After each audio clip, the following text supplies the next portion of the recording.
अस्सलाम वालेकुम दोस्तों, उम्मीद करता हूँ आप सब खैरियत से होंगे। Welcome to TF tech solutions. तो दोस्तों, आज की हमारी वीडियो सॉफ्टवेयर के एक नए टॉपिक के साथ। आज की अपनी इस वीडियो में हमसे बहुत ज़्यादा पूछे जाने सवाल के बारे में है। मींस के अगर आपके पास कोई आईफोन आता है तो उसको अपग्रेड या डाउनग्रेड करना हो तो क्या प्रोसीजर है, और अपग्रेड कैसे किया जाता है। अपग्रेड्स के लिए कोई लिमिटेशंस तो नहीं है। सेम इसी तरह डाउनग्रेड करना हो तो उसका क्या प्रोसेस है, या आईफोन डाउनग्रेड होता भी है या नहीं, अगर होता है तो किन सिनेरियोज में। तो इसके रिलेटेड एक ज़रूरत थी वीडियो बनाने की। और साथ ही साथ जो आई क्लाउड खास तौर पे आजकल में एक मेजर मसला बना हुआ है हर एक के लिए, तो उसमें आपको पता होना चाहिए कि अगर फ़ोन अपग्रेड है तो डाउनग्रेड होगा या नहीं होगा, अगर डाउनग्रेड है तो अपग्रेड होगा या नहीं होगा, तो इसका क्या फार्मूला है। अब मिसाल के तौर पे आपके पास आईफोन टोटल 5S से लेके 17 प्रो मैक्स तक जितने भी यानी कि अच्छे वेरिएंट्स हैं, इससे ऊपर भी वेरिएंट्स हैं, सॉरी इससे नीचे भी वेरिएंट्स हैं 5S से नीचे, 2G से लेकर 4S या 5, तो ये वेरिएंट हायर अब कम आते हैं। मोस्टली आपके पास 6 से ऊपर जो वेरिएंट हैं वो आएंगे। उसके बाद आपके लिए जो फ्लैश फाइल डाउनलोड करनी है किसी भी मॉडल के लिए, मिसाल के तौर पे आपने किसी भी आईफोन के लिए फ्लैश फाइल डाउनलोड करनी है तो उसकी एक वेबसाइट है ipsw.me।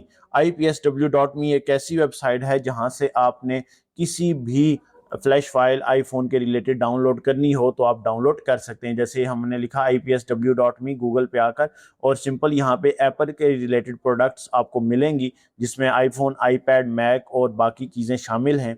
हमने यहाँ से अपने आईफोन में आना है और आईफोन के रिलेटेड फाइल को डाउनलोड करवा लेते हैं। अब हम ये सीरीज़ आईफोन के लिए शुरू कर रहे हैं। नेक्स्ट हमारी वीडियो सैमसंग पे भी होगी कि उसको डाउनग्रेड किस सिनेरियो में किया जाता है, होगा भी या नहीं होगा। सेम इसी तरह Infinix, Tecno, Vivo, Oppo, MI, Huawei, Chinese के वेरिएंट्स के लिए भी हम इंशाल्लाह अपनी एक वीडियो बनाएंगे। तो सबसे पहले अब नेक्स्ट इसमें चीज़ आती है 3U टूल्स जो हम यूज़ करते हैं फ्लैशिंग के लिए, या ऑलरेडी आपको पता है। और लास्ट में रिकवरी मोड, जिससे हमारा फ़ोन रिकवरी में जाके फ्लैश होता है, तो उसको भी आप यूज़ करेंगे। अब हमारा जो मेन टारगेट है वो है कि आईफोन डाउनग्रेड होगा या नहीं होगा। मिसाल के तौर पे हमारे पास जैसे कि एक आईफोन है इस टाइम पे, ठीक, आईफोन X है, और इसको जब हम सिस्टम के साथ अटैच करते हैं, अब हम इसको करना चाहते हैं डाउनग्रेड। हालांकि ये बज़ाहिर बिल्कुल ओके फ़ोन है, लेकिन डाउनग्रेड करना हो तो उसका क्या तरीकाकार है वो आपको सिर्फ बताना है। अब यहाँ पे देखें, स्मार्ट फ्लैश पे आएँ तो इसकी जो लेटेस्ट फाइल है वो है 16.7.16, ठीक है, 16.7.16। और यहाँ पे आई डिवाइस में लेटेस्ट देखें तो यही iOS है। मिसाल के तौर पे आप कहते हैं कि मुझे इस iOS से नीचे आना है या पुरानी फाइल डाउनलोड करनी है, 3U टूल पे तो आपको मोस्टली लेटेस्ट फाइल ही मिलेगी, वरना आप यहाँ से फर्मवेयर डाउनलोड्स में जाकर या ओल्ड डिवाइसेस टूल में जाकर जो है वो फर्मवेयर उसके हिसाब से भी चेक कर सकते हैं। लेकिन हम इस झंझट में नहीं पड़ेंगे। हम सिंपली मिसाल के तौर पे यहाँ पे आके, आप जो भी मॉडल आया आपके पास आईफोन X है, आपने सिंपल उस पर ही क्लिक करना है, और क्लिक करने के बाद जो है आपने नॉर्मली जो भी फाइल होगी उसको डाउनलोड कर लेना है। तो यहाँ से तो फाइल आप 3U टूल से डाउनलोड कर लेते हैं, लेकिन डाउनग्रेड के लिए क्या सिनेरियो है, उसके लिए आप गूगल पे जाते हैं। गूगल पे जाके ipsw.me लिखा और सिंपल आपने करना क्या है, जो भी वेरिएंट या मॉडल आपके पास आया आईफोन का उस पर जस्ट आपने क्लिक करना है। क्लिक करने के बाद अब यहाँ पे देखें तो दो ऑप्शंस हैं। हमारी जो वीडियो या रिलेटेड मकसद है वो यही है कि डाउनग्रेड होगा या नहीं होगा। तो मेन चीज़ इसमें ये आती है, यहाँ पे देखें तो लिखा होता है साइन IPS और अनसाइन IPS।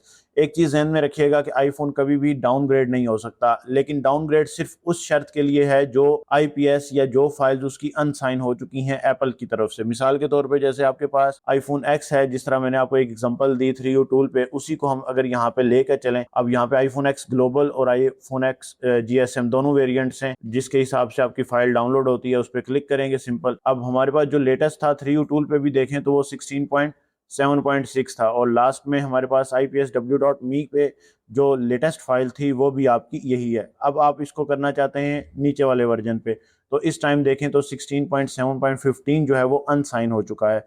अनसाइन का मतलब है कि आप ये फाइल तो डाउनलोड कर सकते हैं, लेकिन इस फाइल से आपका आईफोन जो है वो फ्लैश नहीं होगा। तो आसान अल्फाज में यही इसका जवाब है कि आपके पास जो भी आईफोन आए वो हमेशा अपग्रेड होगा। डाउनग्रेड की तरफ तभी आ सकता है जब उसकी साइन फाइल्स आपको दी हुई हों। एग्जांपल के तौर पे आपको एक और एग्जांपल दूं, जैसे हमारे पास 16 प्रो मैक्स है, इस टाइम पे लेटेस्ट उसकी फाइल जो है 26.5.2 है। अब आपका जो बाईपास है वो 26.1 पे है इस टाइम, और अगर लेटेस्ट आता है तो वो एक बात की बात है। लेकिन नॉर्मली अभी आप 26.1 पे कहते हैं कि मैं फ्लैश कर दूं और फिर बाईपास हो जाए, तो ऐसा कोई भी सिनेरियो नहीं होगा और ना ही आपका फ़ोन जो है वो इस पे फ्लैश होगा। बल्कि जब भी आप उसको फ्लैश के लिए फ़ाइल डाउनलोड तो कर लेंगे, फ्लैश करवाएंगे, तो वहाँ पे वो फ्लैशिंग एरर की सूरत में आपको बता देगा कि फ़ाइल पुरानी है या डाउनग्रेड आप इस आईफोन को नहीं कर सकते। तो सिंपली आपने करना है हमेशा आईफोन अपग्रेड, और उसके बाद आई क्लाउड के रिलेटेड अभी फ़िलहाल तो यही अपडेट है आज की वीडियो के मुताबिक, कि अभी अपडेट नहीं है, जस्ट 26.1 तक है और इससे पीछे आप जो है वो बाईपास ऊपर सॉरी जो है वो बाईपास नहीं कर सकते। उम्मीद है वीडियो आपको पसंद आई होगी। वीडियो पसंद आई तो वीडियो को लाइक कर लें, और नेक्स्ट वीडियो हमारी होगी इंशाल्लाह सैमसंग पे, और देखेंगे सैमसंग को हम कर सकते हैं डाउनग्रेड या नहीं, या क्या क्या सिनेरियोज होंगे उसको डाउनग्रेड करने के लिए, क्या क्या रिक्वायरमेंट्स हैं अपग्रेड करना हो, डाउनग्रेड करना हो, कुछ भी।